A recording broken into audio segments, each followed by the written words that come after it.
Suspect, Karen, Redman, Snoop Dogg, Lil Flip, Bubba Sparks, what's her name? Cindy J, Exhibit, Henry R. Yeah, I expect them. He got four fucking styles. There's four ways to knock you out. Slick Rick and Busta Rhymes. Okay. I'm surprised Fat Joe ain't high up there. S tier. No, he S. He's not banned. That was the band tier. Oh, that was the band team you just. Yeah, Did banned you at say Snoop? CEO. Huh? Did you say Snoop? Yeah, Snoop is banned at CEO. S tier, Method Man, Are Fat you Joe. really about to read this whole thing off? No, Maybe. I'll read it off. I'm gonna look for the tier list. I'm not Yeah, about to read please it. don't. Names. Oh, my man Ludacris is S tier. Jacob is the lowest in the I game. found it. Jacob is the lowest in the game, and he's by himself. Suspect. I feel like anybody pick suspect be cheating anyway. I feel like if you pick Henry R, you choose. Because I think he's the only current in the game before. Yo, so the dude that got eliminated, did he play David Banner? Cause that's my man. No. That nigga He David played Banner. Lil Kim. Oh, he played. Oh, Lil Kim was OP. Wait, can the dude fight the chicks in the game? Yes. Yeah, Yeah, you can. some of them were really good, like Carmen Electra and Cindy J, I guess. Karma CJ Electra is is banned. lame. Is banned. Karma Electra and Cindy J are banned. I used to play Lil Kim. I used to play comp. Lil Kim was in that game, wasn't she? Yeah, she's S tier. David This Banner one, was my man. Just because he had that haymaker that take half your life. I I mean, David. that was all Street Fighters though. That Haymaker. know. I You think can both do of us had it too, but the way David Banner threw it, I don't know. I just stuck with him the most. Probably because he had his shirt off. Yeah. it. That man used to launch his Haymaker. I used to hate the Street Fighters with martial arts because they throw like a cross, like a cross made it a little harder to counter. But you shouldn't be countering no Haymaker anyway. Yo, who played 9 at the lounge? Because whoever was playing 9 at the lounge, he was kind of legit. I forgot. I might play this tonight. Pick up the PlayStation. Nope, the PlayStation 2 is packed up. Yo, you also gotta get Live 2005. That's just me. I just love that game. I And know. we are live. Welcome everybody to another episode of You Know What? Let me just say podcast. I am your host Ray. With me as always, we have Father. Def Jam is the greatest wrestling game of all time. I'm gonna still go with No Mercy, but you know that we got Shining Wolf. I'm gonna have to agree with that Def Jam statement. Damn. I'm with you on that one. And then also First Black Ginger. And I'm sorry, Ray, I'm gonna have to agree too. No Mercy is a nice second. I can't. Or I third. can't win. I can't. I can't win. Yo, let me just tell you about my. So I went to I think Magfest looking for this game in console. I was out there looking for Def Jam Fight for New York and Budokai Tenkaichi 3. Boo. And I could not find any of them games at the con. And Magfest had like 30 booths selling games, retro games. Even the big jump, I think they like New York Games or something, and they got games from Japan and shit. And I couldn't find that game, and I had to go to a place called Pandora Box in College Park. You know how Oh much? yeah, I've been there. You know how much some games cost? How much? Uh, Def Jam was $80, God damn. Shit. and Budokai Tenkaichi 3 was $100. Supply and demand, baby. God damn. They were popular rare games. That's why they greatest hits games. Shit, that's I why I'm remember. glad. I remember seeing Marvel 2 for the Dreamcast go about 150. Mm. I think I was in a GameStop one time, and some dude turned in Marvel. Was it Marvel versus SNK? Marvel. Capcom Capcom was versus that. Capcom Capcom versus was SNK. SNK. No, was it? I don't know. It was one of those games for PlayStation 2. And he looked down and he saw the return price. He was just stuck. He was like, "What?" And the dude was like, "Yeah, they gave him like $80 on his trade in for it." He could. I knew it was $80 because he said it out loud. He's like, and the dude was like, "You sure you want to trade it in?" He's like, "Nah, I got another one." Hmm. Shit.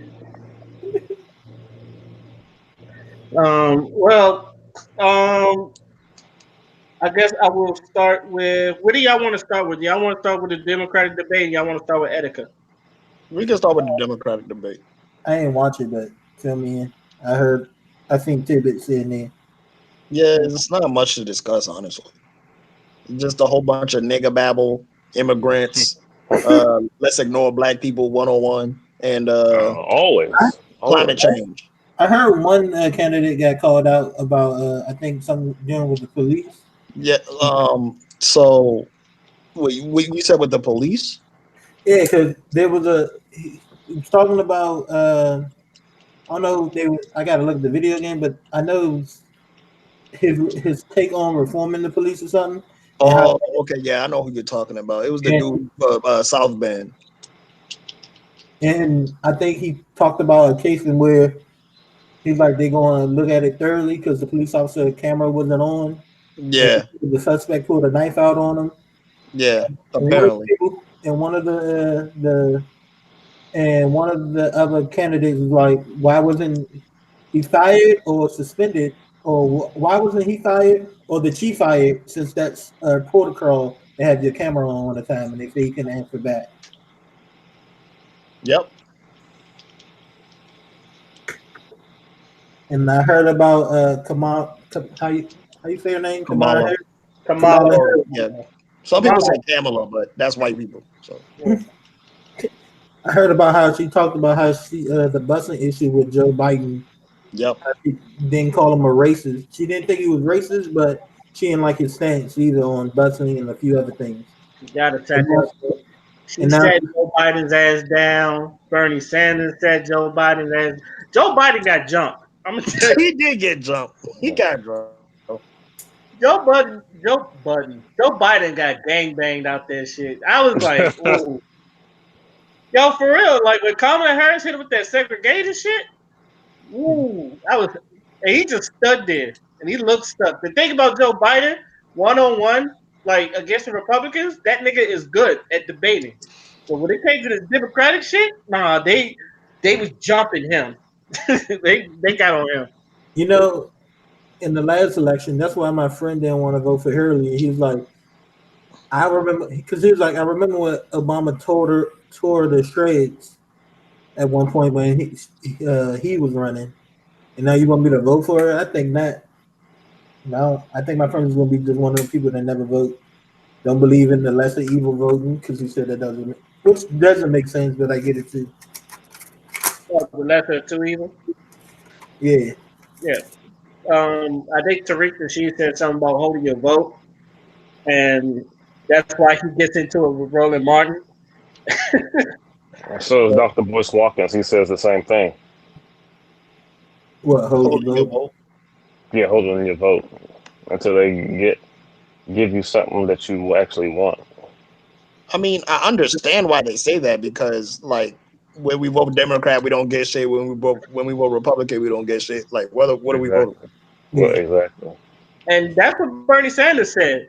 He said, all y'all people is like, y'all good people, and then y'all talk a good game, but he was like, nothing's changed since, like, everybody in here, nothing's changed. And Bernie Sanders, he was on this game. They tried to shut him down, too. I've noticed that. Every time you, like, go on a speech, like, they try to cut him off.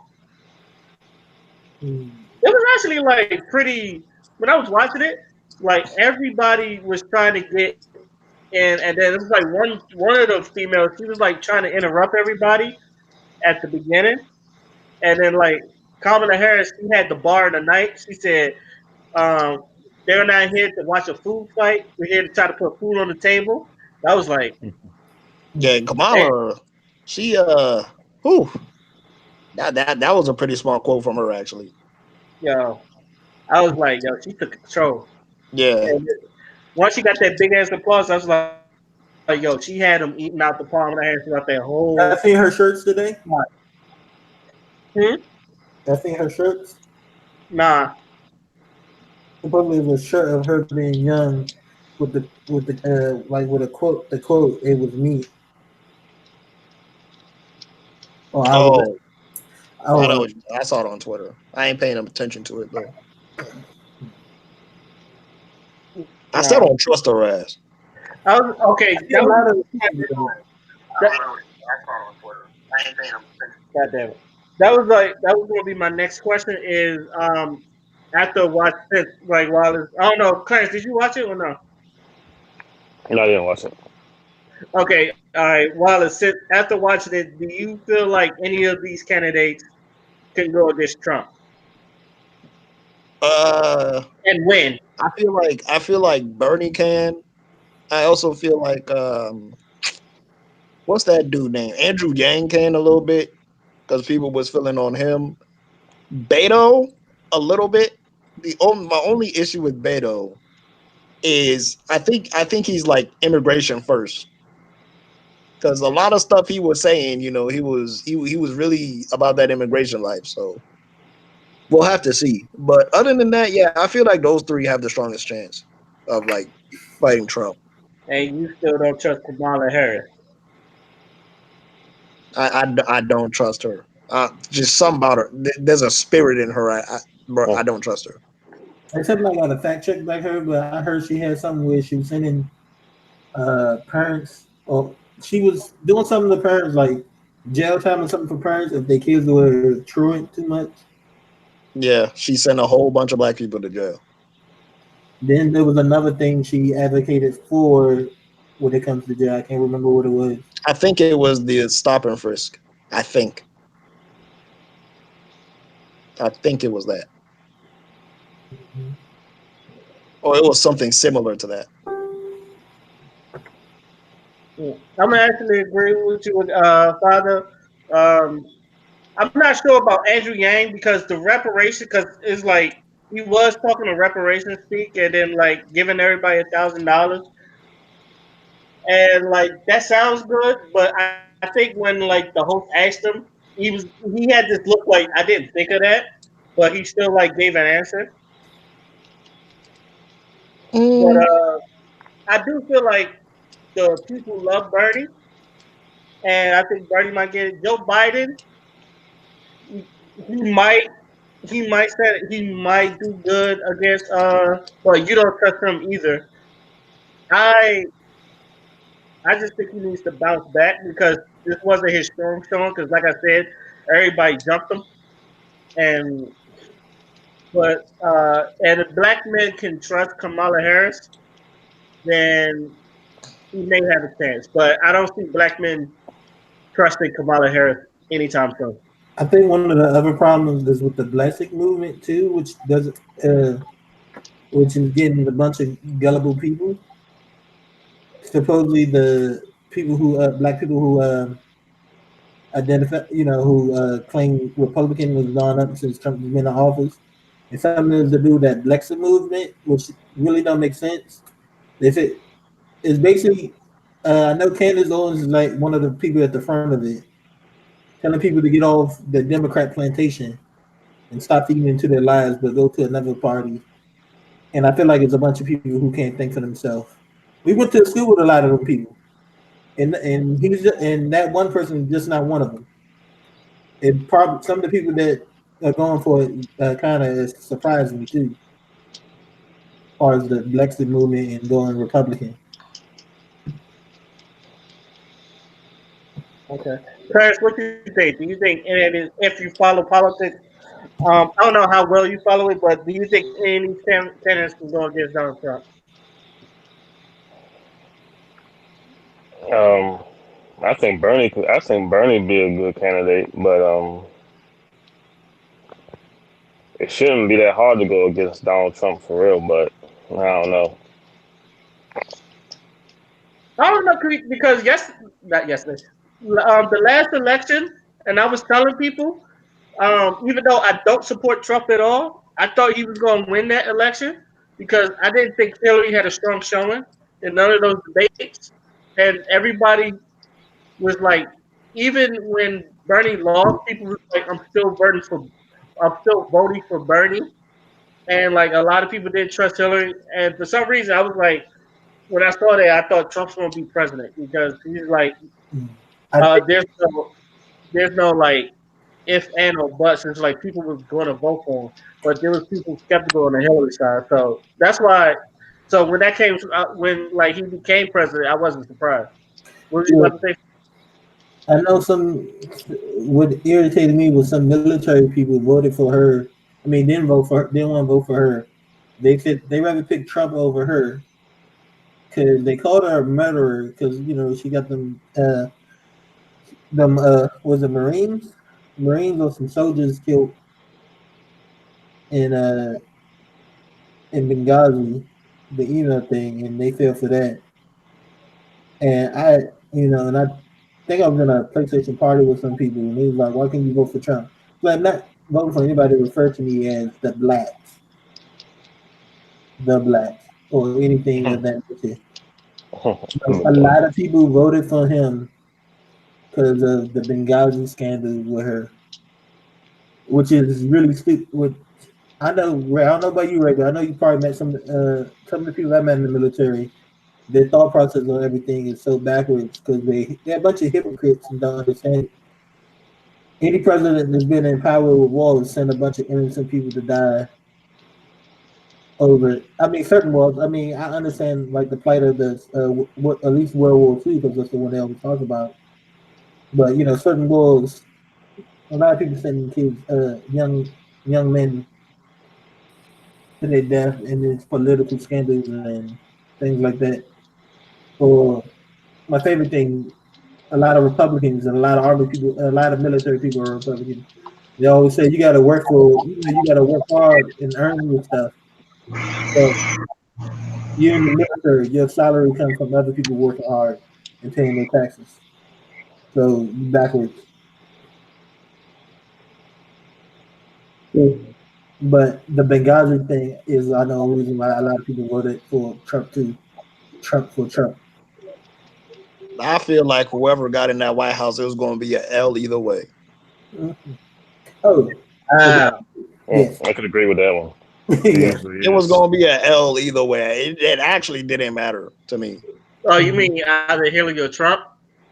I Yeah. mean, like, because when Hillary versus Trump was going on, I had people coming up at my doors like, "We can't let Trump win. We can't let Trump win." And I'm like, "Yeah, but Hillary ain't no better." And then they freeze and then not have an argument anymore. And I'm like, "Exactly." So it was like, no matter who got in there, nigga, we was gonna take a L. I don't think this is true. It would have been. I don't think half the stuff would have been attacked just because Obama name was on it. Hillary got in there, but this is true. Uh, At Yeah, least Obama made America look good. He yeah, had he a did. class about him. You know, you can mm, disagree with all his policies and shit all they want. He made America look good. you just remind me of the Daily Show put out a couple of videos before going on like how making fun of people like the one of the biggest scandals was Obama wearing a tan suit and all Republicans mad about it, but then at the end of the video they flashed like Nixon in a tan suit. Then they made another video about saying that Obama, like there was a bunch of news shows saying Obama was a weak leader because he had on a bike helmet. In other words, I thought it would be showing an example of being safety to wear your bike helmet. And then at the end, they flashed the thing of Bush at the end. But in that video with the bike helmet, they were comparing Trump to Putin, who was riding a horse shirtless. And I was like, he would have fell off that horse, and that damn horse hit him in the. I don't care who you are, you ain't tough enough for the hoof of a horse not to kill you. If you can survive that, oh shit, you want tough son of a bitch, but they always attacking Obama for dumb stuff because he had Yeah, nothing to do. that's been there. That's been there Yeah. ever since. And I've been saying that too. It was like the stupidest shit too. It was like they'll They they'll make a week long rant about it. man, they were Obama was attacked on front that you just. I didn't know people would stoop to low. His wife is a tranny. His kids Oh are yeah. You see her hands? Her hands look too strong to be a regular woman. their kids are on they are borrowing them kids. Those are not their real kids. Mm. They was coming up with all types of shit to my she transsexual. I was like, based off He, of something about her hands. I'm like, yeah, but they don't got nothing to say about Trump and his 5,000 wives and all his baby mamas. Bro, I've been down that debate with you know who. Let's not that boy lost. Let's just say that boy is lost. But He's on one of the other people I talk about. I think he don't know what they stand for on his own, so he let other people do it for him. And I got that because one time he said, "Oh, I made a song called Trump Fuck Trump," and I didn't really know nothing about why they hate Trump or nothing, but I made one like, and I was like, "You just gullible. You just going with the next thing, and you're too old for this." But he's not the only one out there. yeah. All right, on to the next one. And this one I probably should have wrote this down, but I'm pretty sure like y'all know about this that Eric Bischoff and Paul Heyman are executive producers on Raw and SmackDown. How do you guys feel about that? I don't I'm know how to excited. feel. That could either be a really good thing or a really bad thing. I have to hold my judgment. Yeah, I understand that. I do remember when Paul Heyman had control of SmackDown during the first draft, and they had some of the best storylines. And he's the one that started that B show thing with Taz and Michael Cole doing it. But I think he got in trouble for it because Raw is Vince's baby.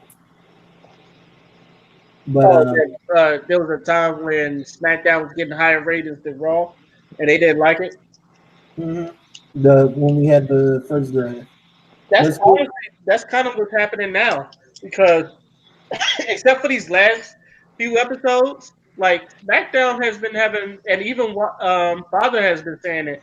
Like SmackDown has been the better show, and for some reason, ever since this wild card rule, I feel like someone's been sabotaging SmackDown to make Raw look better. Hmm, Like there's been times where like, and I hate this because like there's been like I've been noticing a pattern. Like everything that's been happening on Raw, like they'll show it on SmackDown and they'll real review it, and then like they'll continue the feud there. hmm. They had I'm pretty sure like the brand split, they're still trying to call it brand split, is like done, but for some reason like they still call it a brand split, and like they're trying to make SmackDown a B show again, but it really shouldn't matter because ratings are ratings. But I think I just hope that Paul Heyman and Eric Bischoff, like their ideas get through because I still feel like Vince gets the final say, well, they have and if to Vince not report to stuck with him. it, they're not just gonna go with it. Yeah, they have to report to him. But from interviews with Paul Heyman and some I seen with Eric Bischoff, if there's two people that can convince him to change his mind, it's usually them two. Unfortunately. Yeah, Paul. And I know a lot of people don't think Paul. There's some people who don't think Paul Heyman was a genius because ECW failed. But I wish I could find the interview again on how he spoke about it. There was just a lot of drama going, a lot of financial things going on at the time during because we had the collapse of TNA, so they couldn't get a new TV deal. I mean, not TNA, the collapse of WCW. WCW. Yeah, Time Warner didn't want to pick up another wrestling show because he had a hard time getting a new TV deal because the last people cheated him out of his money for a pay-per-view event, if I remember correctly. So it was hard to get a new TV there. So he just decided to go with the big monopoly at the time. To save, at least save the rest of some careers and stuff. WWE needs competition from an outside source, and maybe Vince could get a set out of his ass. Or like you said, maybe you just need to focus on the XFL. To be personally honest, I feel like if New Japan was on a channel that people can reach, it Mhm, would definitely be. I wouldn't say be in competition, but it would definitely like open eyes to people out that just only watch WWE. mhm, Because as much as TNA got people, and I just heard TJ Perkins just went back to Impact, but not as maniac as TJP. But mhm, I feel like if people saw New Japan and some of these stars for some like Ninja Warrior, it could be like Ninja Warrior because like Ninja Warrior like kind of blew up, but people loved G4 at that time. But I feel like that I wouldn't say be a competition, but it would be a good alternate show to watch other than WWE. And I mhm. feel like they can like take ideas from them, like most brands do. I mean, also, I think I don't know. This is some things that I I hear Vince don't like that he needs to just get past. Like, supposedly he don't like factions. He don't like a lot of things, and faction is one of them. And you need to let people be themselves a little bit more organically.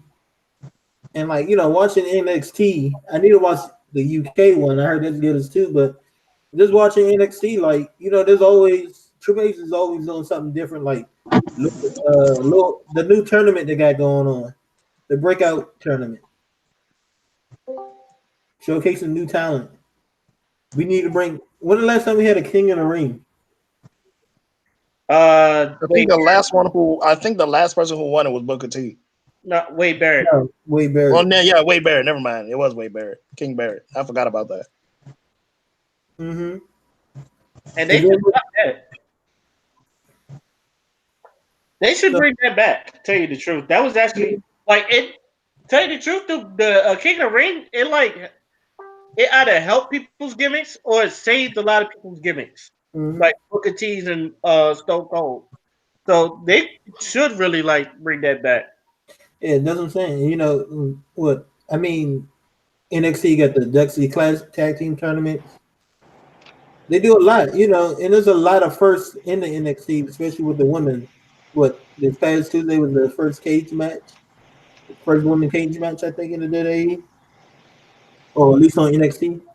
Mm. There's some deer out here. Ooh. You said the first cage match? First women's cage match. I could be wrong. No, I feel like the first women's cage match that I know of, or the first one that I saw, was Trish and Lita, Okay. Well, maybe it Monday was the Night first Raw. woman on NXT TV. Mm. That was a long time ago. But they say Vince believed that people don't want to see the women wrestle like the men. To a certain extent, he's right. Mhm. Because I don't want to see them wrestle like men. I want to see them wrestle because they're fucking good at it. Yeah.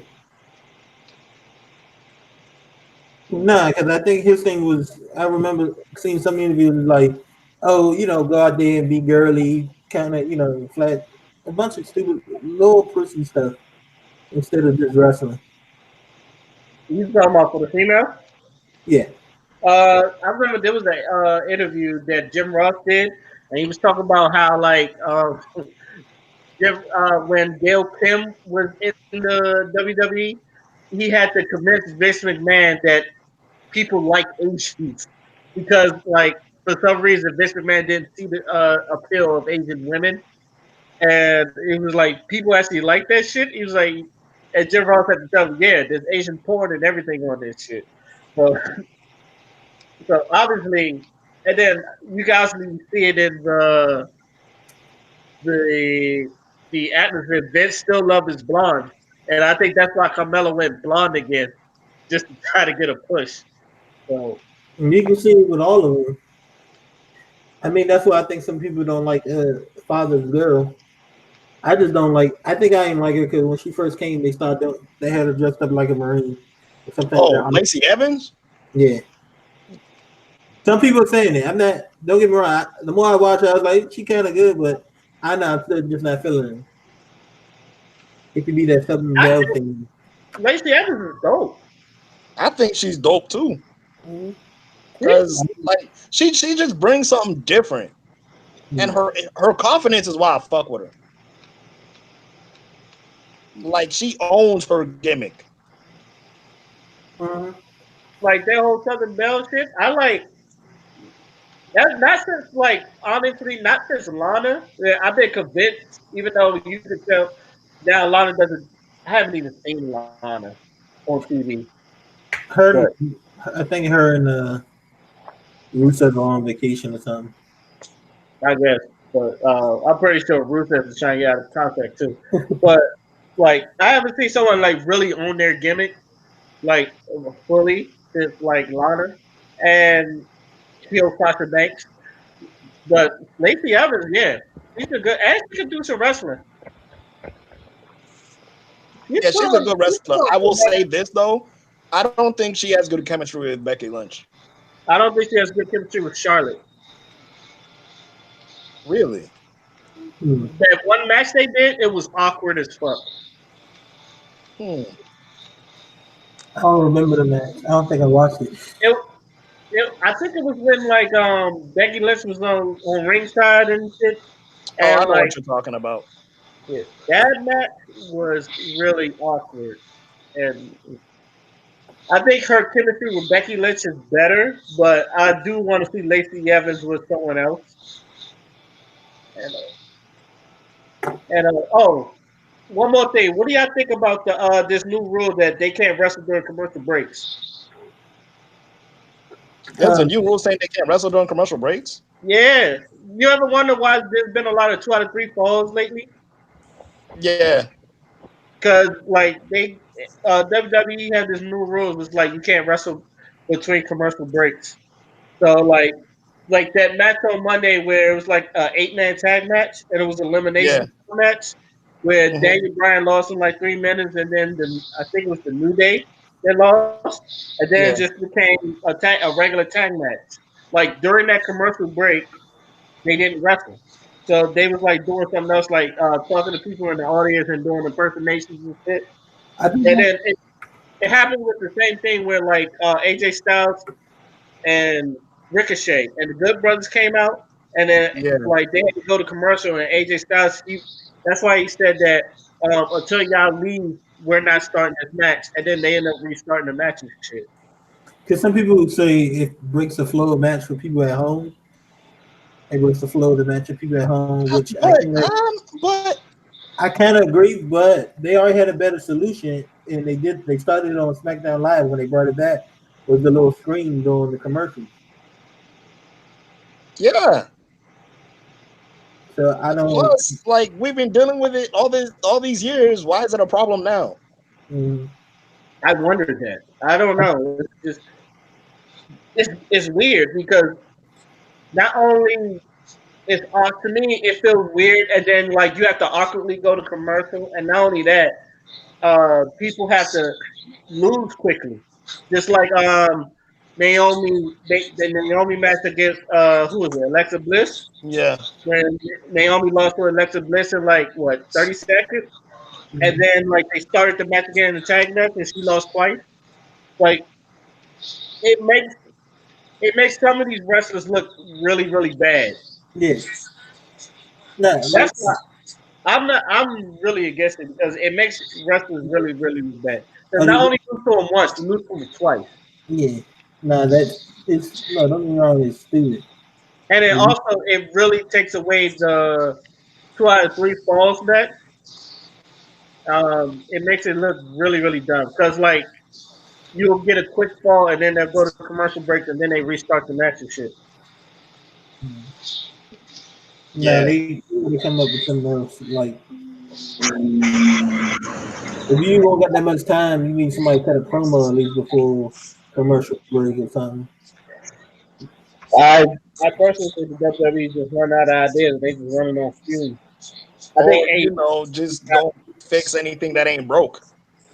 Mm-hmm. that, that's true. No, like I said, there's some people who think it's broke that they break up the matches at home for people. They think that's the broke. Yeah, yeah, okay. All right, That makes no sense to me. makes no sense to me either. Well, all right, let's get to what has been the big news this whole week. Obviously, YouTuber Etika passed away uh, earlier this week, and there's been a lot of thought because it was a suicide. And I wanted all your thoughts. And I know, Father, you really had something to say about this, so I'm gonna start with you. All right. So, as we all know, Etika suffered from mental health issues, right? Mm-hmm. It was not a secret. It even got to the point where he joined a cult, apparently. So, I see people in the internet, right? And Etika, for a while, Etika was like on and off with the YouTube shit. You know what I mean? Yeah. Like he'll disappear for some time and then come back, say some shit, disappear again, have a scare, and then come back again. So this time, when it was announced that he was missing and they found his switch and shit, people was kind of like, "Oh man!" I mean, it was a mix of people that was like, "Oh man, like Etika might really be gone. We got to take this seriously." And other people were like, "Man, this is just a prank. This is just a prank. He'll be back. He'll be back." I saw a lot of that too. So I'm over here. I've been hearing Etika's problems and shit because I knew he had a problem, but like I wasn't a fan. I wasn't actively watching his videos or anything. I just thought he was another nigga making YouTube videos, and much power and respect to him. So then it comes out that he's passed away, and I see everybody.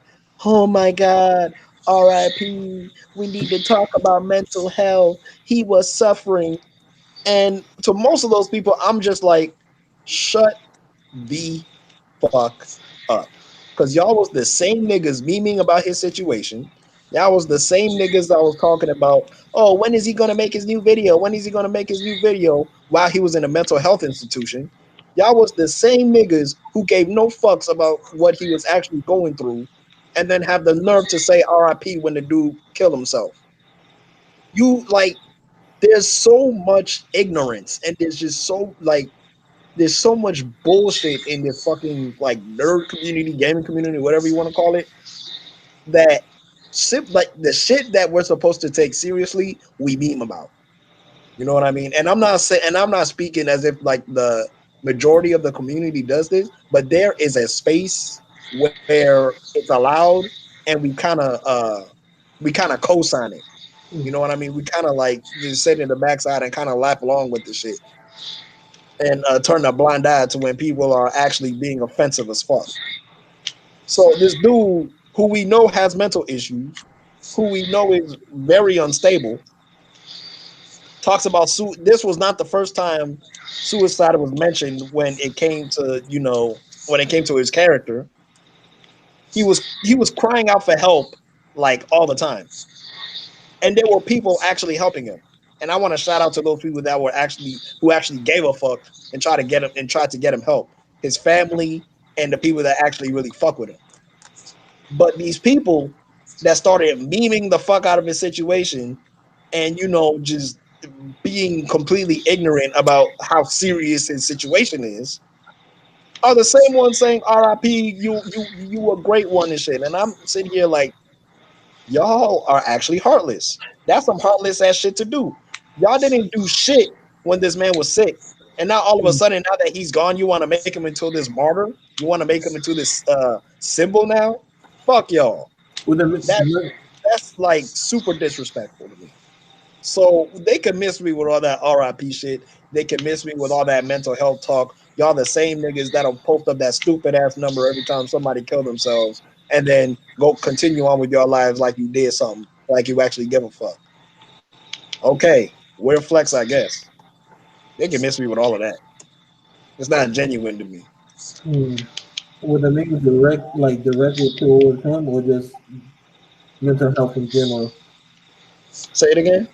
Would the meme directed towards him in directly or general mental Yeah, health? it was directed towards him Oh because wow. you like Etika. Etika's a very outspoken like person. So when if you watch his videos, he's excited about shit. You know what I mean? He's like a really hype person. Mm, So obviously there was memes of him already because of just of his personality and shit. But when the okay, man is actually going through shit and the man is actually sick, you gonna sit there and post memes like the shit funny? Nah. okay, got you. Because I mean, I'm somebody. Thank you know. Thank God I had the help to get the help I needed when I was in the Marine Corps. But it took a lot to stand up for it, to talk about it. Um, but a person has to really be way. I don't know, because mental health in the black community, for one, is such a taboo thing, and it still gets on my nerves. Even me, somebody who suffer from it, I gotta remember that it's not gonna always be a telltale sign, or getting out of work is just even simple for everybody, even when I go through it.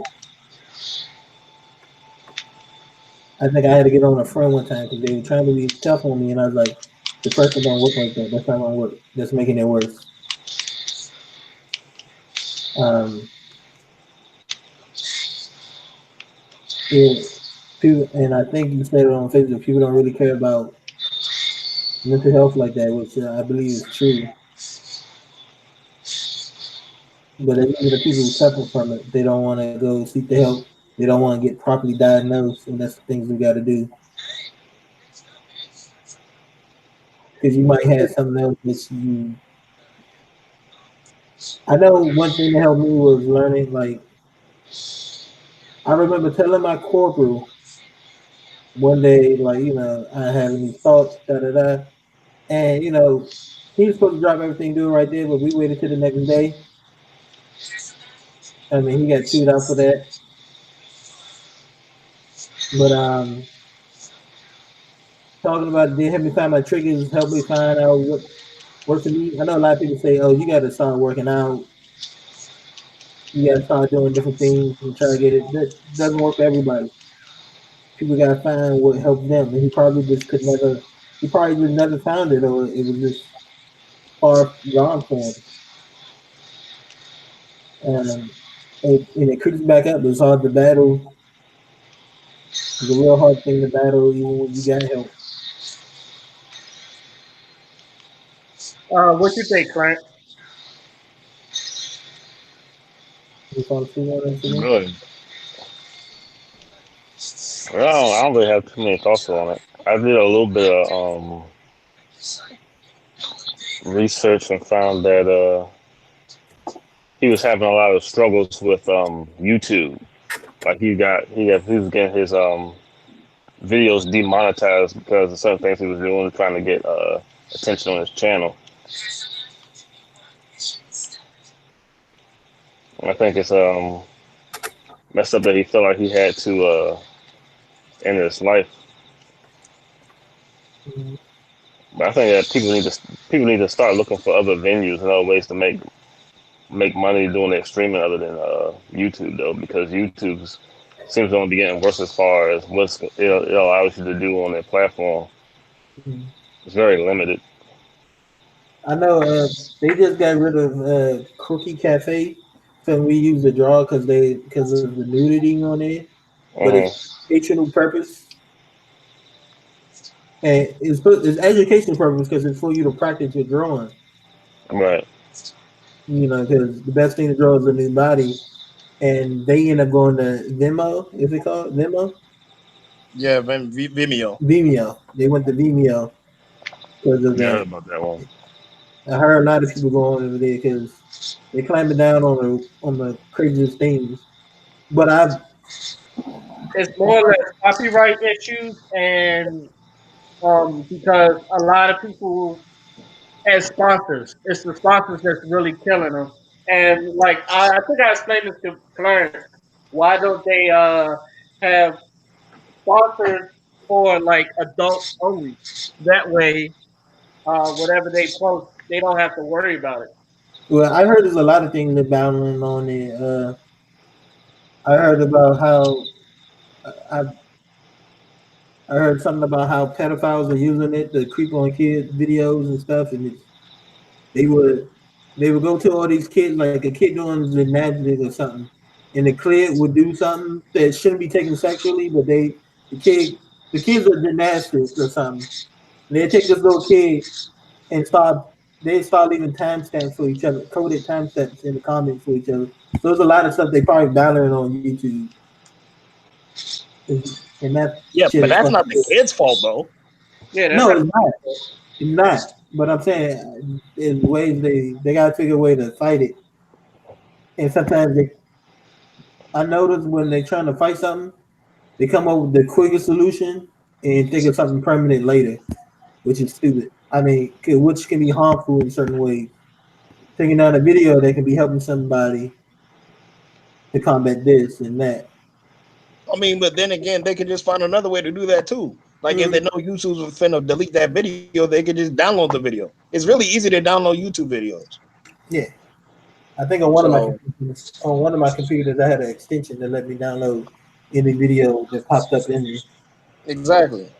Yeah, but it's just weird. No, I get it, but if they weren't fighting, then people would be complaining about it too, though. Well, you got to do something about it. So they all try to. It's a lose situation in some cases. It's like, oh, they fighting it, but the way they're fighting it is stupid. So they come up with something So better. then they should figure out their own solutions then if they don't like Mhm. it. I don't know. It's just it just seems like a lot of people just they're looking for something to blame. I was telling somebody the other day. I forgot what we were watching. Somebody's gonna find a way to complain about anything. Pretty much. People, Whatever I have a fails. friend right now complaining about episode 1 of Final Fantasy VII remake. They complain about a lot of things about it. The real time action. They complaining about Tifa. They complaining about Eris. I asked him like, he Mr. was T. I complaining mean, there. he was complaining about the game being $60. Like, I don't think it's gonna be that big enough for $60 on over every, bruh. But yet he gonna buy the game. He said he gonna still buy it. Like, then why are you First, complaining? Bro? The first of game all, is. it's gonna be probably because we done played the game. Most of us done played Final Fantasy VII.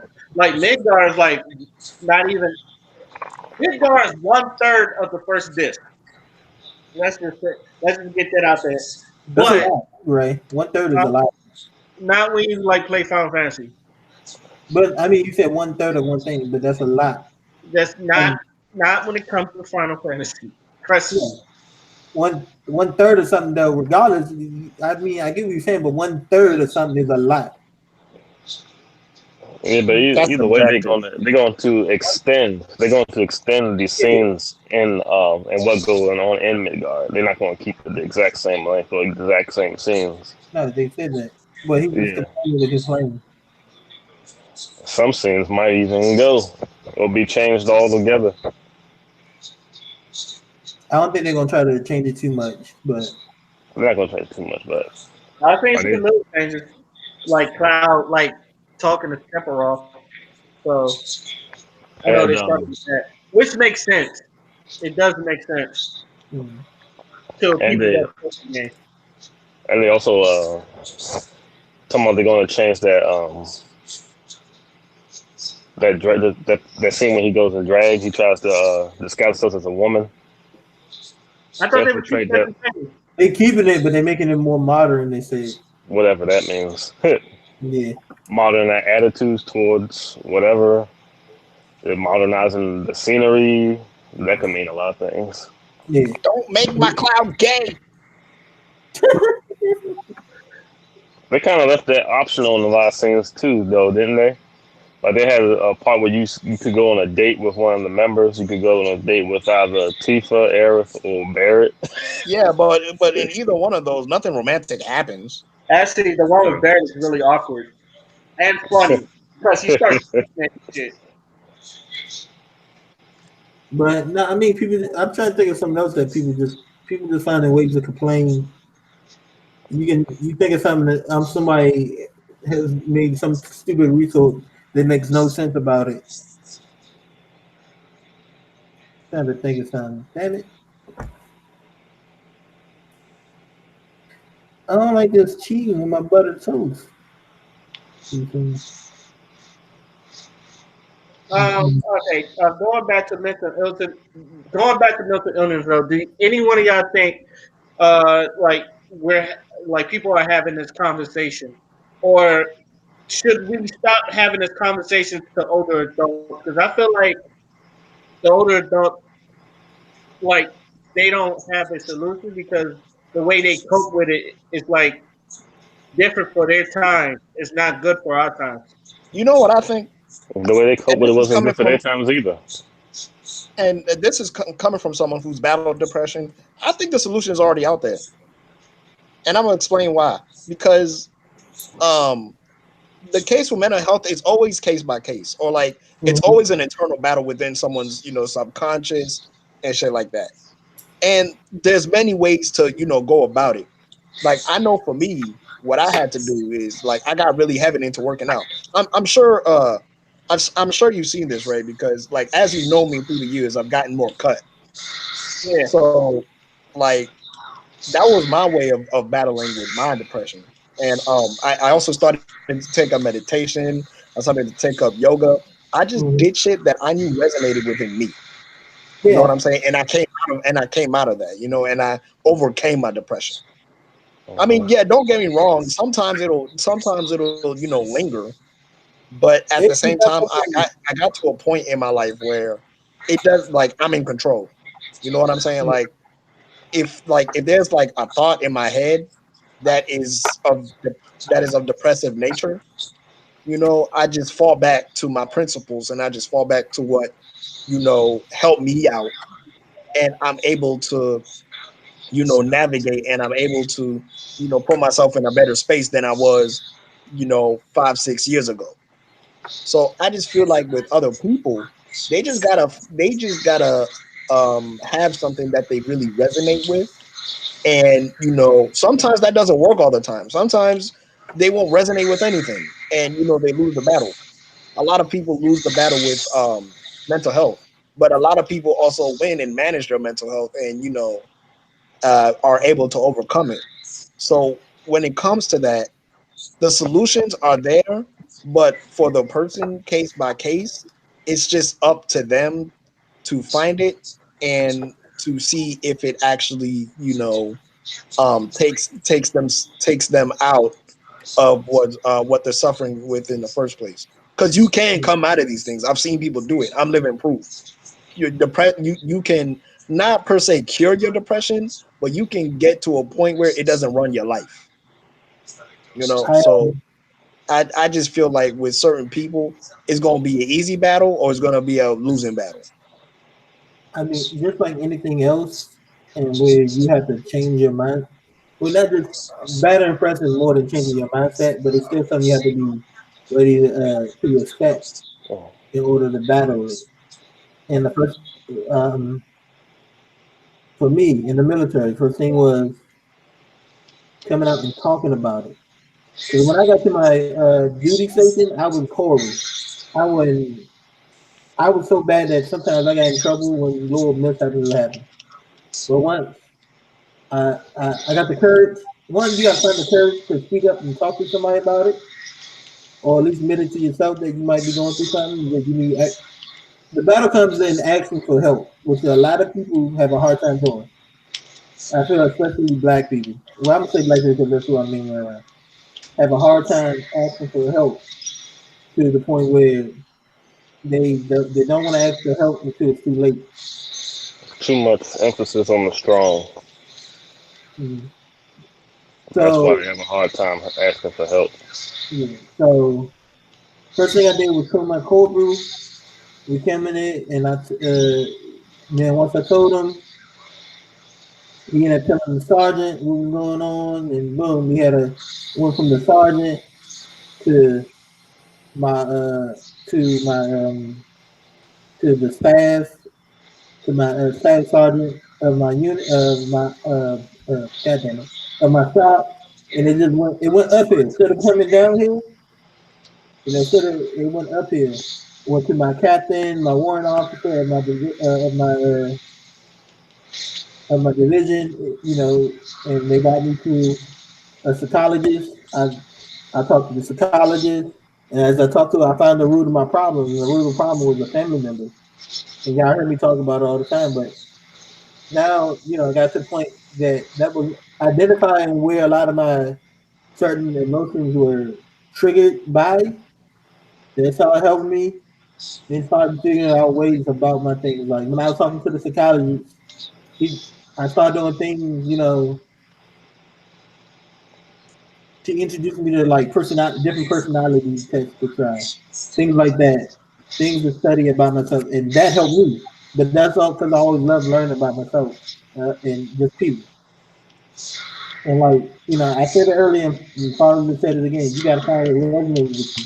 It might not be working out. It might not, and sometimes it might be something you never think you would like. And that's the thing I wish people would try. Some people, I'm a big martial art fan, and I know a lot of people who don't want to try martial arts in the black community. They're like, oh, because they don't believe it work or anything like that. But you don't know until they try it. You might be great at throwing a kick, but you might just like the atmosphere of the training. You got to just try different things. I don't know how to draw. Maybe drawing might be the thing you vibe with. You might pick it up quicker than you thought because you didn't think you had the skill. That's something is finding and learning new stuff, and some people don't do that. But I also learned what my trigger was. My trigger for me that really gets my anxiety and my depression going is big dramatic changes in my life, like a big move, like joining the military, getting out the military, losing my car earlier this year, losing my aunt, one of my aunts that was another mother in a way. Those trigger my depression, but I know what I need to do. I need to go find somebody, not just my friend or something, because they don't know. You gotta go find that professional sometimes. The hotline might not be it. You actually gotta go sit down with the psychologist or the psychiatrist and be vulnerable. The things about battling your depression is learning to be vulnerable, vulnerable, vulnerable. See, I agree with you, except my experience was very different. I actually did it myself. Like there was no psychologist, there was no therapist. I had to be all of that for myself. I mean So, that worked for like, you. I'm not. yeah, no, I'm agreeing with you. I'm just saying, like, with me, it was different. Some people can do that, but some people need that outside help. And even when you battle on your own, I think that only can last but so long. I mean, but again, like you said earlier, it's it's case by case. Yeah, because in my case, I don't, I truly don't believe I need a therapist. But one day you might, one day you might not. I mean, We'll cross that bridge when we get to it. But, me right now, as we speak, I don't think I need a therapist. mm. But I think that's some of the problems. A lot of people when they battle any kind of mental disorder, they don't think they need it when they do. Not saying for you is that what. Not saying you in your case, but there's a lot of people who don't think they need help in something or anything, and they don't want to ask for it because they don't think they need it when they actually do. But how would you know if you do or not? Mhm. And that is true. I don't got one for you. Yeah, because then we'll be just talking in circles because we know what the issue is, and we know and we know the steps that we might Well, not know the steps that we need to take it. when you can't get out of it on your own, I want to say that's one of the things too. Or you can't rise out of it on your own, maybe. because for me, when I talked about it, I was in the Marine Corps, and their thing was they just tossed the help to me. So now I'm at a point where I know how to fight it, but if it happens, I know if it gets to a certain level, okay, I can't fight this on my own. And I think that's another. It's gonna be another thing that case by case is like, okay, I need to stop trying to fight this on my own and get help. If you can win on your own, then you probably don't need help. But if you're not winning, I don't know. Well, obviously, I've had a different. I don't want to say different brother, but I can honestly say for myself, I don't think I've ever had a depressing moment in my life. Like I've been sad, but I wouldn't call it depression. mm-hmm. Because usually I get like I could get in a funk, but I'll get right out of it. But I've always been like I've always had good energy around me, so I can honestly say I never experienced that. But more living in this world, I've always been interested in people. I don't want to. Isn't it bad to say I've always been interested in people with mental health because you kind of like wonder what goes through their head? Does that I'm sound kind of like the a same way, actually. I'm just interested in people in general, and the psychology aspect of the human mind in general. So I kind of get what you're coming from. Yeah, because my honestly, I tell everybody my favorite Notorious B.I.G. song is "Suicidal Thoughts," and that song is dark as fuck. Um, I do know once I start looking into myself and other people is that there's no nobody. We all suffer some mental. There's no real normity for being like mentally there. If that makes sense, if I worded that right. Some days are up, some days you're down. Yeah. And we all got something that we all are on that spectrum of mental health somewhere. Some worse than others, some better than others. Yeah, but I Um, wouldn't call it like I wouldn't call it like really depression. I just think that's just you going through emotions. But that's what I'm the saying. ones, but the ones that really, really go through the depression, they're the ones. I don't know for some reason. I kind of always wanted to have a conversation with them. A lot of them they talk about it, but a lot of them they're really, really like they won't let you in. And I think that's the one thing I took from this etiquette situation because like obviously father, the first thing I asked, and I wasn't like putting the blame game on this. I was like, were there people around helping them? Because I did see a lot of people like naming them, and I don't want. I'm not a big Etika fan. I don't hate the brother, but I knew who he was. Yeah, But the thing I asked was there people helping him? And you and Javon was like, yeah, this tweet just like defending people, with people are defending Etika and the whole like they was there for him. They try to get help. Them the people I always feel sorry for because like you try your hardest to like prevent the inevitable, and sometimes you're doing all you can, and sometimes like when it happens, it feels like some of them always feel like you didn't do enough. yeah, So it's like to me, it's like it's not your fault. And I've always said this: there's nothing ever good comes out of a suicide because I feel like as soon as someone like does kill himself, nothing but negative aura comes out of it.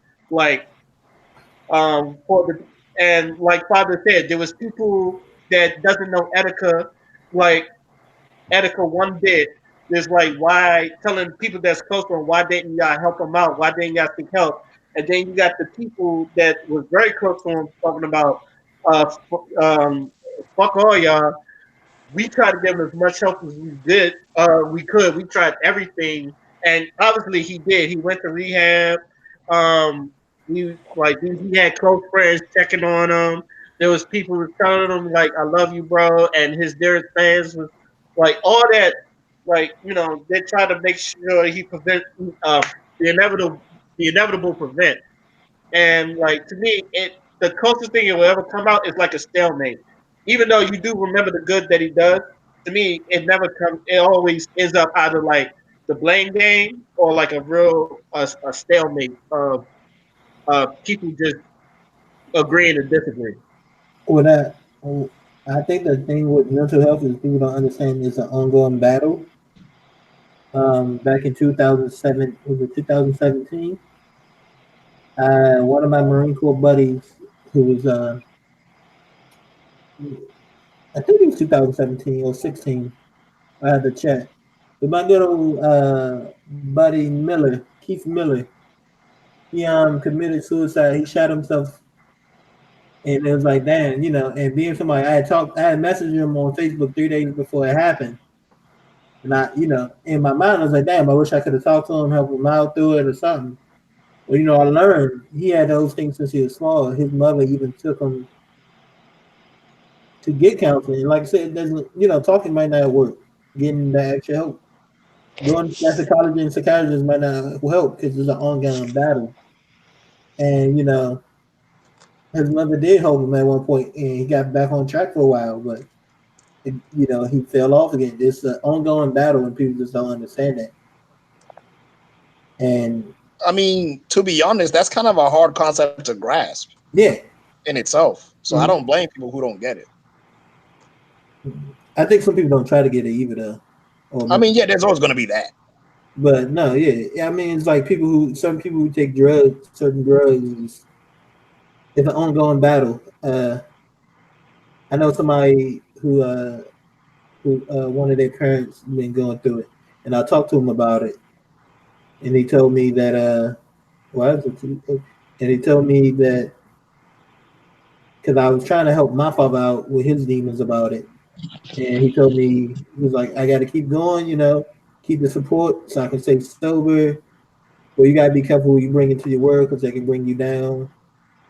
It's an ongoing battle with a lot of stuff, and I think one of our problems is if people don't see physical illness, if they don't see it physically, they don't believe it's true. True, I have physical ailments, and people don't see it and still don't think I truly ill, but it's just an ongoing battle with the mental health. It's like somebody with diabetes or something. It's ongoing. It's ongoing. There's no stopping it, and it unfortunately got the best of him. I mean, look at Robin Williams. Who know how long he was battling it? He was what, 50 something? He was almost 60. I think he was 60. Or was he? He was pretty old. I think he was like late 50s, early 60s. Yeah. He was born 1951. Yeah, 2014. What your age at? Tell me his age. He died at 63. Yeah, he was early 60s. So, tell him when his battle started. But we do know where it ended. And to be 63 to commit suicide? Yeah.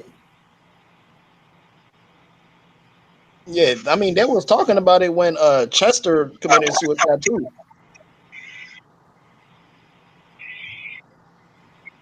Because everyone assumed that because he had a wife and a whole bunch of kids that he was good, and then all of a sudden find out he committed suicide.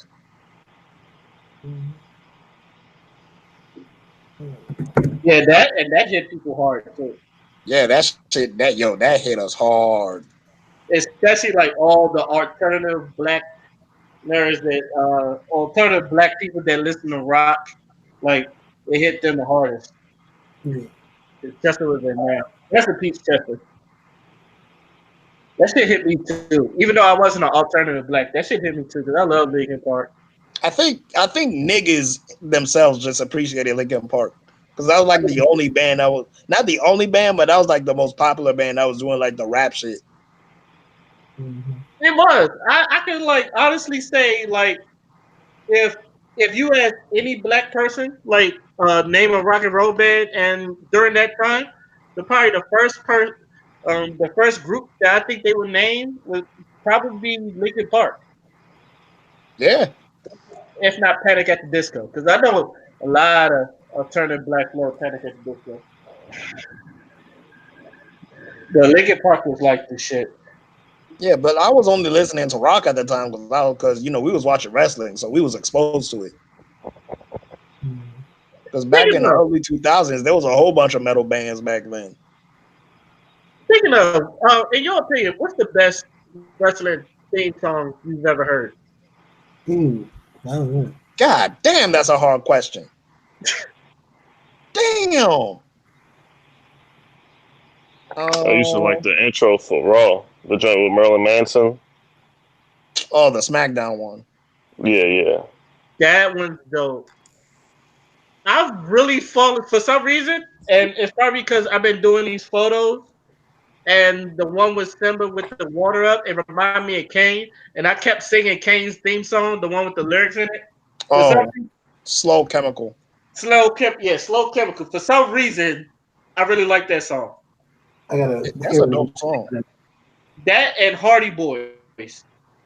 Hardy Boys is in my top 5. I You know think? Booker T things is in Booker T's Harlem Heat is in my top 5. Oh yeah, the Harlem Heat jump. What else? Stone Cold for some reason. That shit just go hard.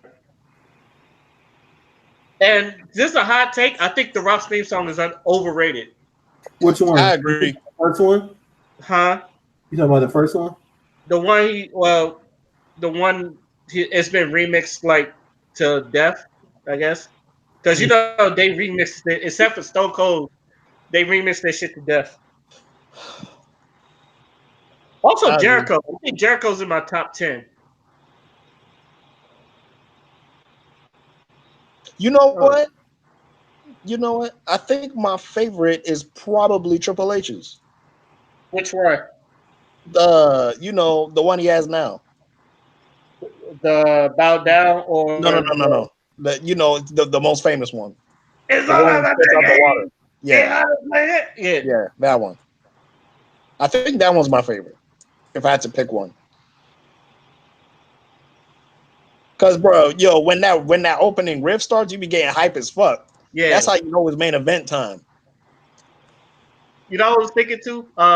And maybe because I watched the video of Xavier Woods, Batista's thing. And I don't know. And I love, first of all, Batista entrance, I love it. If you would have saw me in like when I went to a bar with Stewart, who's not here, and like Batista's right there, I actually stood up and did his machine gun shit. He like that's just my favorite interest period. But that shit, man, like Batista shit go hard when you really think about it. There's a lot of them. Jay Wyatt, I love his, but I think it just goes with his entrance. I actually like what's his name?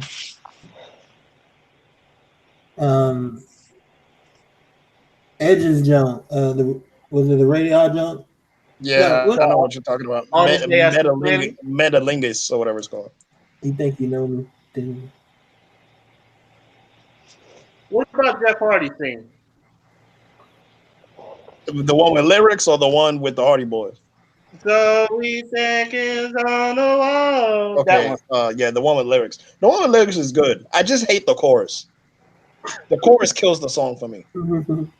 Did y'all know Nothing You Buck is 15 years old now? God damn. Back then, 20 years old.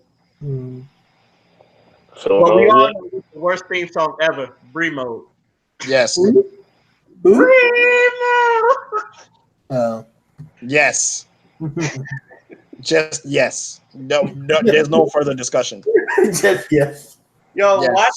watching Wallace like cringe every time that shit is hilarious. It's so bad. You know who I'm happy to finally change his music?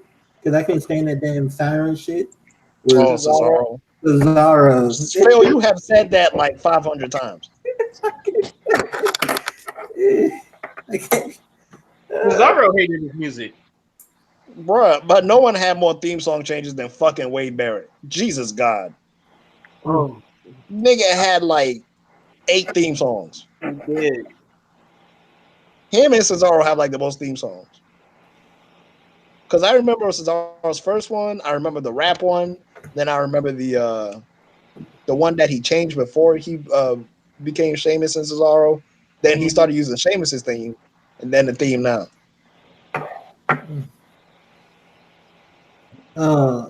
What think Sheamus hurt on himself? I know he got hurt again. The same joint that took out Edge and Stone Cold. With a neck problem? Yeah. Well, who are you talking about? Sheamus. He got hurt again. There's another one I like. Not his the one he has recently, but the it's the shameful thing. I fuck with that. It's a drinking song. I think that's why I fuck with that, because I'm an alcoholic. You're not an alcoholic, Ray. You just like drinking. Too many limes. Too many limes. We used to meme the fuck out of that song. It was Lobster Head and Too Many Limes. Yo. How do y'all feel about Dolph Ziggler's thing? I liked it. I like the one before his current one. The one where it starts with "I am perfection." That one's better to me. I don't think I heard that one. I've heard it. There was a period when I missed wrestling because of me working overnight and then joining the military. I feel the same way about Big Show's thing, the Raw one, the one more country. That one I fuck with. Mm-hmm. You talking about the one from '99? Yeah. Where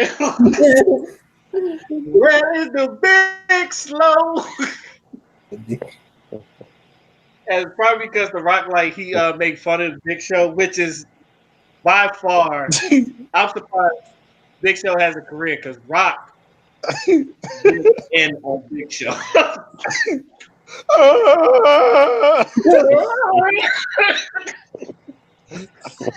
Hey, yo, I would have stopped doing that if Rock exposed me like that. I would have stopped doing that immediately. He's like, you know what? I'm not even going to do it anymore. Yeah, it's like that one. I think my favorite one is with he did Big Show, Undertaker, and Kane, and the Kane shit had me dying. I won. Oh no! When Stone Cold interrupted Triple H's entrance, he's like, "You want to spit your stupid little water? Get your ass in the ring." Cut the music. Cut the music. I ain't got time for this. Spit your stupid water. Get in. Was he the commissioner at the time? No, he wasn't the commissioner. He was like the enforcer. He was like the special, not an enforcer. It was something. He was like a manager type shit. Yeah. So he wasn't actually supposed to touch anyone, but he did it anyway. And Stone Cold. Okay. Hey, what match were we watching? And was it the Lacey Evans joke? Ray, he was like Stone Cold with a stutter ass back. Oh, when like Lacey Evans slapped Seth Rollins, I was like, you know, Stone Cold would have stunned her. Stunned her by me. You know what? That's a Gary talk. I'm getting tired of some of these wrestling fans swearing they want the attitude era back, but they can't handle Rock's. I think they said Rock was slut shaming Lana one time. Ric Flair kissed Becky Lynch, and I was like, "You people don't want the attitude era. You can't handle it. Y'all will cry." Oh, Chris Jericho had to do stop saying his slogan for Stephanie. You know, the greasy, slashy, greasy trash bag whole shit. Yeah. And he got Stephanie real good. The joint with her and Rhino was in the ring. It was like, I'm gonna get that big, greasy, slimy behemoth, and then I'm gonna take care of you, Rhino. I think one of my favorite things he did on Stephanie was when he showed the before and after pictures of her boobs. Before. That was real funny. What's another favorite? When Lance Storm was wrestling someone and Stone Cold walked out, it was like, boring. And my man took a nap in the middle of the stage. Like, I was like, bruh. I don't know. Stone Cold is a petty motherfucker. He was. I was like, between him and The Rock, I don't know who killed more careers. I did it for the Rock. I did it. Tear off your thumb, Daddy. I think one of my favorite things was when Rock was the champion. Everybody kept coming to him all night long. When I won the Royal Rumble, so he goes to the ring. I'm getting tired of everybody say they're gonna win the Rumble. This woman in the first seat in the front row said she gonna win the Rumble. I got a letter from that sick freak Goldust. That sick freak Goldust saying he gonna win the Rumble. The cameraman right here said he gonna win the Rumble. Give me the camera. Wait hello at home. Wait hello to your boyfriend Mike. Oh man. It was just so funny. I honestly don't think we're ever gonna get that back. Trust me. I don't think people want that. Oh no, we can't roast people like we did back then. Oh, I remember seeing an unedited version. I think it was from ECW. And Bubba Ray Dudley went on some chicken. And he looked some white chicken. He was like, "You look like you like big black cock, mother." Like, whoa, did not see that coming. Hey, yo, Bubba Ray was ruthless in ECW. Bubba Ray was very ruthless. Yo, he'll tell you. He said, he'll tell people, get in this ring and I'll beat the shit out of you. I mean, this is the same man that powerbombed like a 70-year-old lady. Good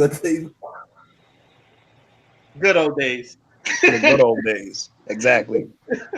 When Bubba Ray could powerbomb women through inanimate objects like tables. You know what? Now that I think about it, we really went through a fucked up time. She gave birth to a hand and we just took it. And the hand grew up too. You know what's the funniest part about that? Mark Henry said, "That's not my baby. She had a white hand. She had no black hand." You're right. That's not my baby. It wasn't. It wasn't. Like Mark, and I was thinking, and I wasn't thinking in the back of my mind, I was thinking, Mark has a point. Especially since like 20 years later when it grew up, it's like I'm Mae Young's hand. And then you can hear Michael Cole in the back just busting out laughing. Yo, Michael Cole was done. I don't even think he was expecting that. He was like, you can. I mean, what can you expect? I think the person we got right now is R-Truth. Oh my god. When that nigga, I forgot who it was, but when he pulled out the fucking table and R-Truth was just laying there looking around like no one caught him, that shit killed me. On the Ricochet night. I fucking died. That shit was funny because he just looked at him. And he was like, "What's up, bro?" And like Cesaro just looked at him. He's like, "What the fuck?" Oh man! And when he broke Carmella on Miz TV, I thought that was funny. She died laughing. She couldn't. She actually died. She died. When I saw that, I said, "Oh shit, she broke Carmella." He actually broke Carmella. We didn't consummate the marriage. I didn't constipate it. And then had everybody saying constipated in the truth. Truth is like real life saving Raw. Yeah. But when they were in the crowd with the costumes on, they were sitting next to O'Shea Jr. Oh, they was Ice Cube son. Yeah. I told you, I was like, maybe Ray didn't see it because I was like, they look like O'Shea Jr. Oh yeah, he was there. I remember him being there. I didn't know that they was next to O'Shea. O'Shea. No, because when the camera panned, I was like, oh, that's a little cute. And then there's Carmella and Truth in costume. I hope you really don't call him Lil Q on a regular basis. No, I don't. That's disrespectful. Because I feel like he'd whoop your ass if you ever called him that in public. He probably. Well, I don't know, man. You seen Straight Outta Compton? That nigga. I mean, yeah, but I don't think he wants to be called like that. That would trigger me if I was Ice Cube, son.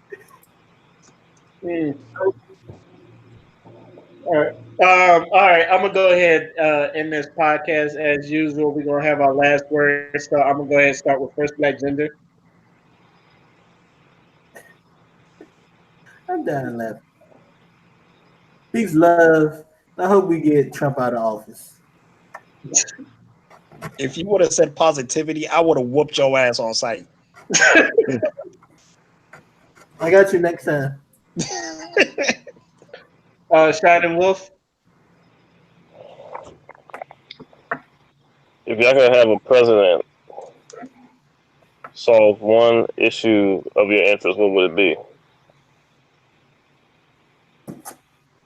Of what now?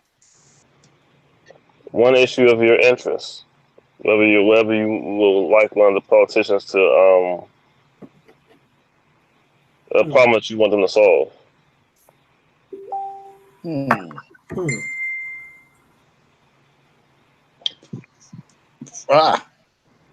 Something you want them to address in their campaign, what would it be? Shit. Jobs.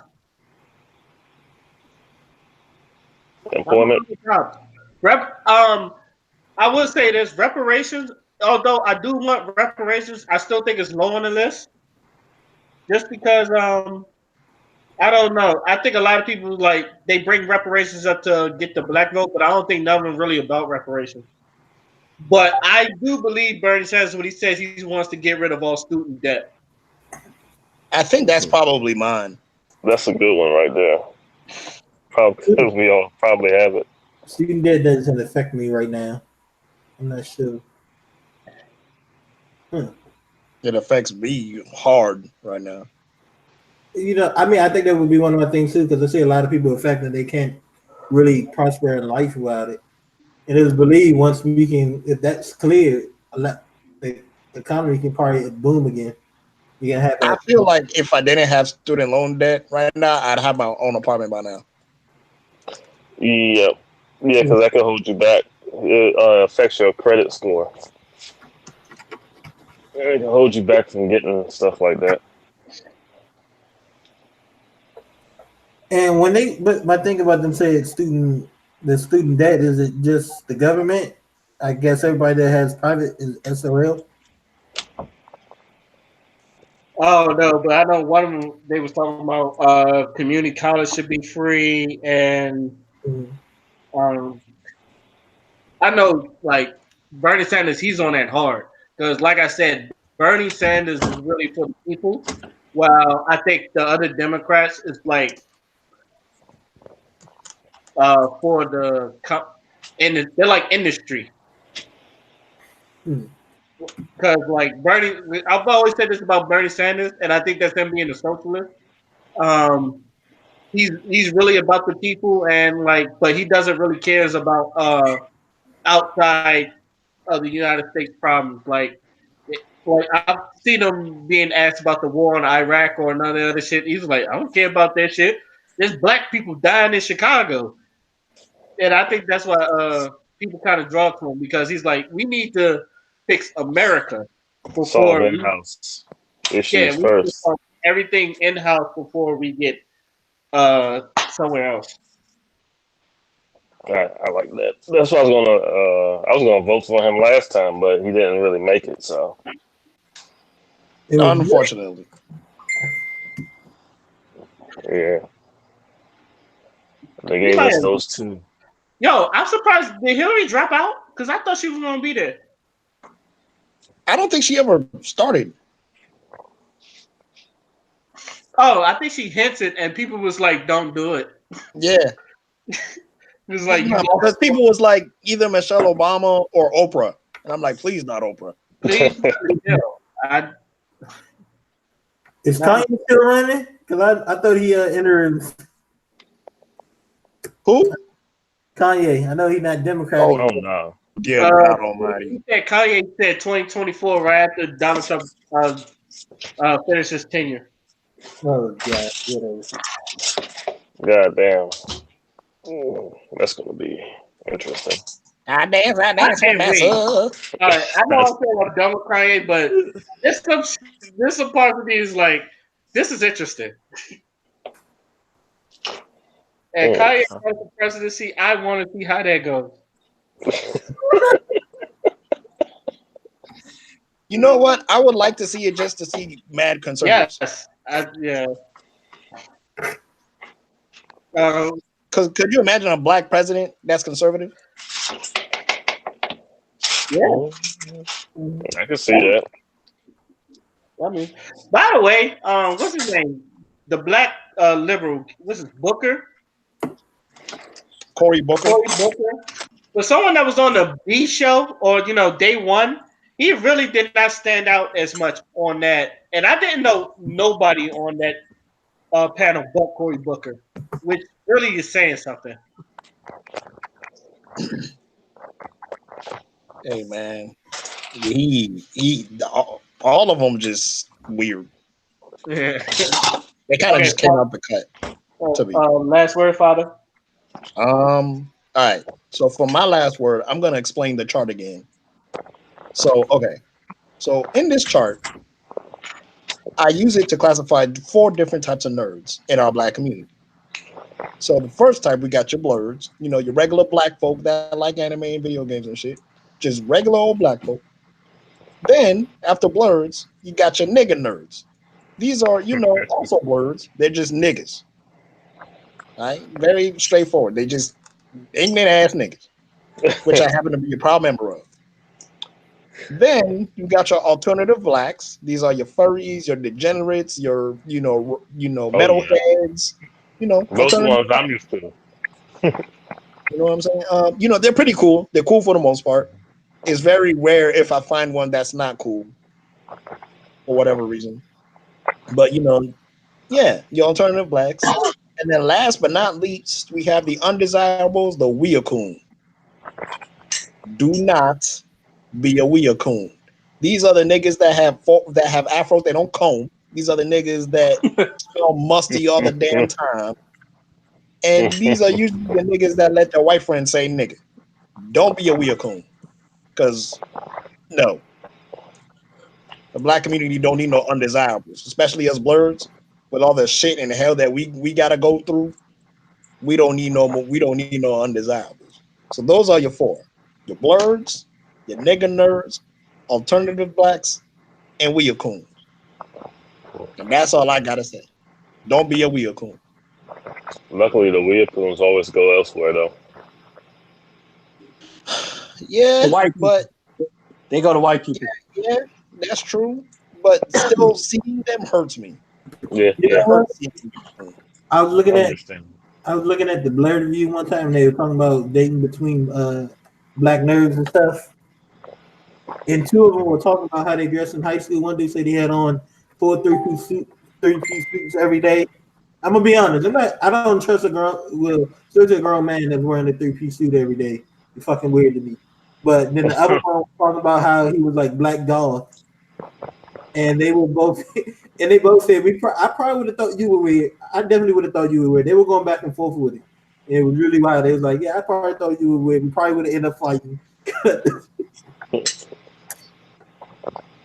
I was like 2 weird ass niggas arguing over who's weirder.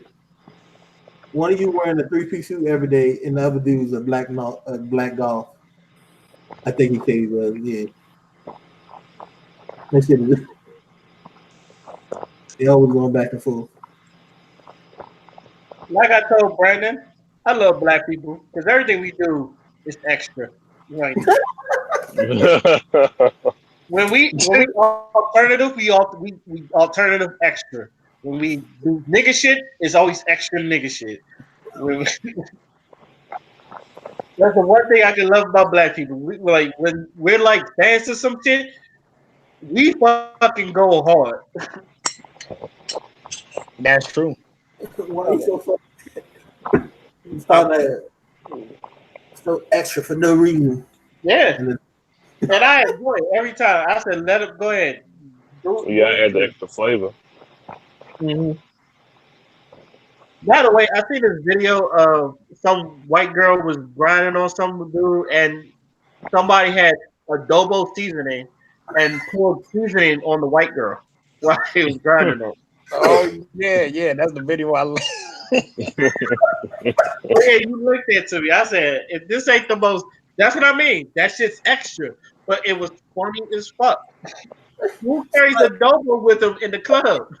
Somebody, I saw something, saw a meme. It was like, "What are you bringing to the potluck? What are you bringing to the potluck?" And it was the black dude grabbing all the seasoning out of he grabbed everything he could out the cabinet. I feel like as black people, we need to start doing that. If we're going to like a company potluck or some shit, we're just gonna have a whole bunch of seasonings on us. I'll do it. Because we'll be damned. We'll Or have at to least bring fix some it. hot sauce. We'll have to fix their food a little bit. Yeah, at least bring some hot sauce. If it can't be saved with hot sauce, it's bad to begin with. I'm not a hot sauce guy, so but I understand. Shit, in the Navy, I got mad at this one white guy the way he ate his chicken. There was still meat on the bone. I'm like, what Oh man, are you doing? He was like, man, I'm full. What Ooh, you still hate got that. shit on it? I hate that, especially on the ends, on the top and Yeah. bottom when they don't eat that. Oh, that triggers me. Like, the wings were really good. I'm like, oh my god. Disrespectful. And then, like, I try not to be black, but when it comes to like chicken wings, it's just that's me and my blackest. So. Hey, are y'all down to try and doing that Wings of Death one day? No, No, no. no. What about you, Father? No. On podcast, Um. you pick any season, and we do that lineup of the Wings of Death. I better have milk like literally I right don't next. know. Maybe. We got. What about you, Clarence? What was you asking again? Oh, you down to? You know what the Wings of Death challenge is? No, I haven't seen that. Have you ever watched Hot Ones before? No. Okay, I'm gonna send you I don't know who you like, but I'm sure I can find somebody you resonate with. So, what the Wings of Death is? Hot Ones is an interview show, right? Mm-hmm. But it's not your typical interview. During the interview, they have to eat 10 wings that go up in Scoville value. So, Show them the one with Shaq. Shaq one is hilarious. oh I yeah, think I've seen memes for that. yeah. But that's a dope one. And they got different celebrities. They got like Deuce Mero was on there, Taraji, a bunch of different people. But they gotta answer questions as they eat these wings. But the hotness of them go up each wing. There's like a called the Scoville or something. Scoville hotness, and it can start out from low as like 1,000 to 2+ million. I don't know. Maybe one day we try to get everybody together and we can do it on that podcast. But Ray said no already. Ray said he don't think he gonna make it already. I don't even like that food, but I'm down to try it. And I'm gonna die early. I remember when they used to have the 9/11 chicken, and like I watched people cry. I was watching people cry. Bruh, I remember. I forgot what grade it was. It was either 9th or 10th, and somebody was walking. We were wrong. Somebody came in there with the wings, so we started going around to different people, asking them to eat it. One girl, she took a little piece, put it on her tongue. She's like, "Oh hell no!" Nah. Then we got one dude. He took a wing and just ate that junk all the way around. So he's about to do something. This nigga started punching lockers.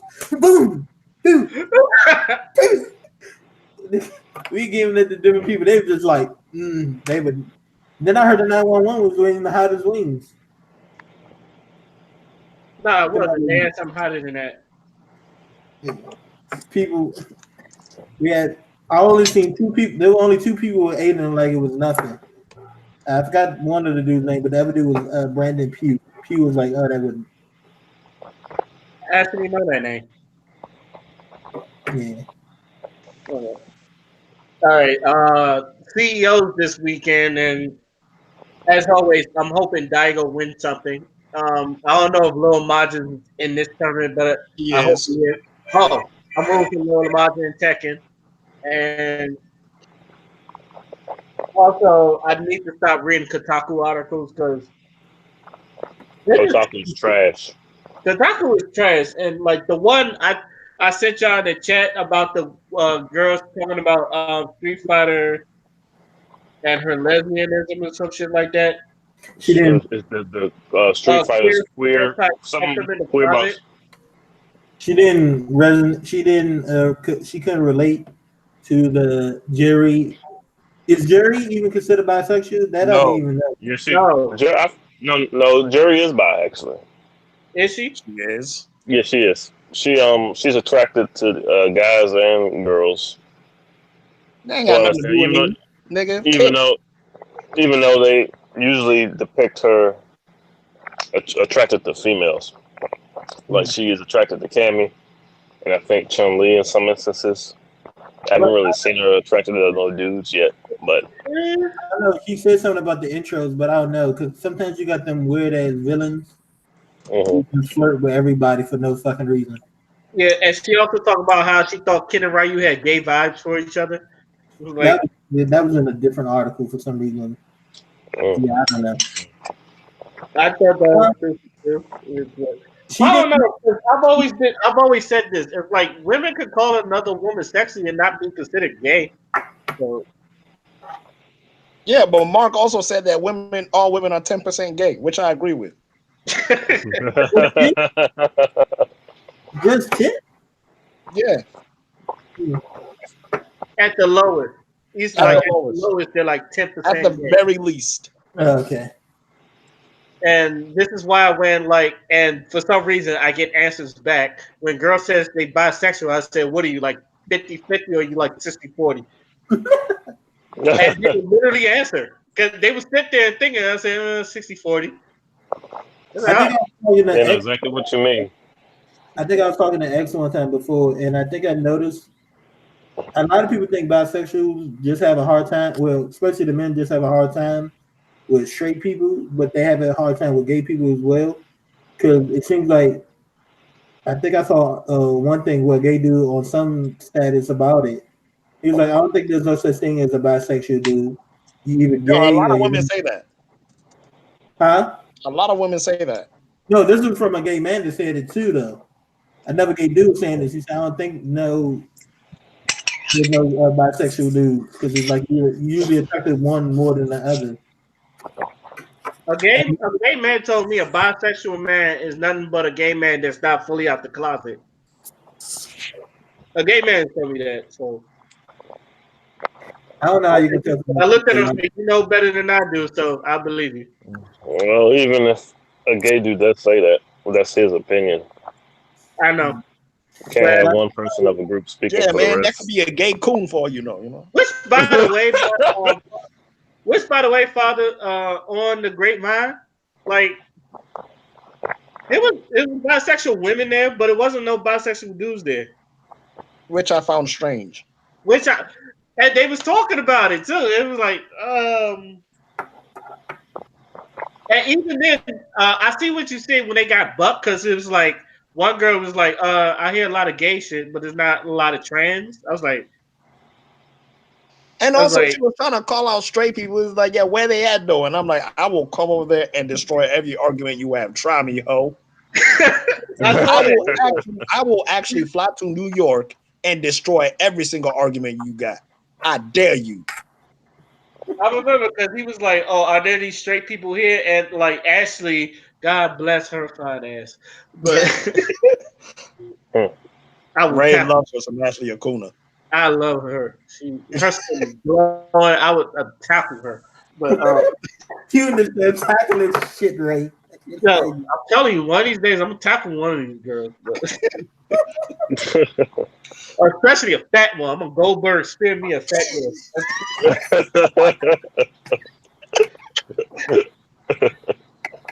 I can't stand you. But yeah, I saw what you meant when he was like, that dude's getting bugged. It's like, why are you trying to start shit? It's like this was like it was a civil episode too. It was like it was a nice like civil episode, and like Donovan, like I God always bless Donovan, by the way. God bless Donovan. I always liked him, but that man was really spitting some facts in that episode too. I need to finish it. I started it, but I think I wanted to replace And it. also, Clarence, thank you for watching Black Mirror. Oh yeah. I watched some of it. I need to watch more of it.